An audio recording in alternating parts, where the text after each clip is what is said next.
Today, I'm going to be discussing the concept of an overhang seat in the New Zealand Parliament and how the Māori Party, or Te Pāti Māori, basically plans on gaming what is a contingency in order to affect the effective proportionality of our Parliament.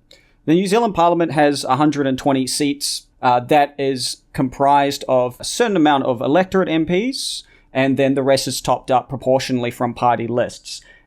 So these list MPs can get in either by their party getting over the 5% threshold, which is what you need to get in the party vote in order to get into Parliament, or you can have one of their MPs win an electorate, and in that case, that MP gets into Parliament, and if they got under 5%, but their party vote constitutes them maybe 3 MPs, then 3 MPs, including them, go into Parliament and sit. And that basically makes it still an effective proportional representation.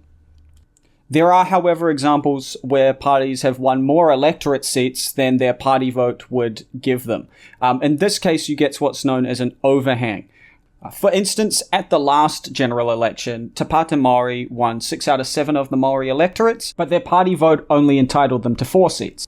As such, 2 extra seats had to be added to Parliament, which brought it up to 122 seats. Another example of this going back further is 2014, when United Future didn't even get enough party vote to constitute getting a singular seat, but Peter Dunn won his electorate, so there was an overhang of 1, and it was literally just Peter Dunn. The thing with this is overhang seats are meant as a contingency. They do inherently disrupt the proportionality of Parliament, because our electoral system is built on the concept of the 120 seats. Which is why this new Māori Party's strategy of one-tick campaigning for only the electorate vote and urging their supporters to not vote Te Pāti Māori in their party vote, give it to whoever else you want, is inherently disrupting the proportionality of Parliament. So this is objectively an attempt to game the system using the contingency built into it. Now, this is not meant to be a criticism or a decrying of tactical voting. I have voted in multiple elections, and I have never given my electorate and my party vote to the same party. I've always split my vote. However, me splitting my vote has never been on the premise of attempting to disrupt the proportionality of our democratic systems.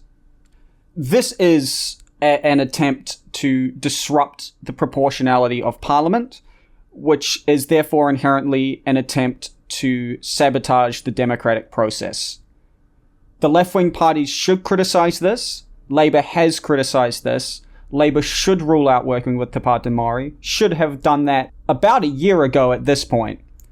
But this should be another opportunity for them to strike and say, look, you can give your vote to Te Pāti Māori, you can make that overhang if you want, but we will not engage with a party that tries to disrupt our democratic process. So you can have the overhang, but we're not going to work with them, so it's not going to affect anything. Another aspect of this is that overhang seats represent a pull away from proportional representation. Overhang seats, if there's enough of them, could allow a government to take control that has less of the popular vote than the other side of the house. That is inherently what overhang seats represent. That is clearly what the Māori Party is pushing for. This goes against the core tenets of our liberal democracy and proportional representation. We have a system designed to ensure effective multi-party representation.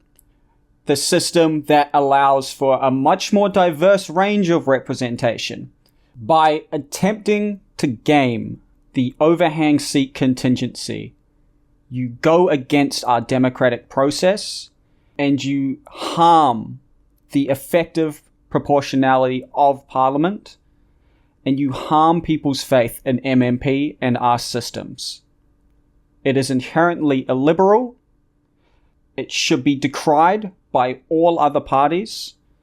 And if Te Pāti Māori wishes to continue down this route, all parties should rule out working with them.